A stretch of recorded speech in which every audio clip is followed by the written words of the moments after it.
ಪ್ರಾಣದ ಹಂಗನ್ನ ತೊರೆದು ಸಾಮಾಜಿಕ ಜಾಲತಾಣದ ಗೋಜಿಗೆ ಸಿಲುಕುವವರ ಸಂಖ್ಯೆ ದಿನದಿಂದ ದಿನಕ್ಕೆ ದೇಶಾದ್ಯಂತ ಅಲ್ಲದೆ ಪ್ರಪಂಚದಾದ್ಯಂತ ಏರಿಕೆಯಾಗ್ತಿವೆ.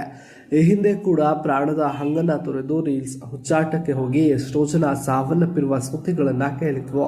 ಇದೀಗ ಯುವಕನೊಬ್ಬ ತನ್ನ ಸ್ನೇಹಿತರೊಂದಿಗೆ ಪಿಕ್ನಿಕ್ಗೆ ಬಂದಿದ್ದು ಜಲಪಾತದ ಪಕ್ಕದಲ್ಲಿ ನಿಂತು ರೀಲ್ಸ್ ಮಾಡುತ್ತಿರುವ ವೇಳೆ ನೀರಿನ ರಭಸಕ್ಕೆ ಜಲಪಾತದಿಂದ 150 ಅಡಿ ಆಳಕ್ಕೆ ಬಿದ್ದು ಸಾವನ್ನಪ್ಪಿದ್ದಾರೆ. ಈ ಘಟನೆ ರಾಜಸ್ಥಾನದ ಮೈನಾಲ್ ಜಲಪಾತದ ಬಳಿ ನಡೆದಿದೆ.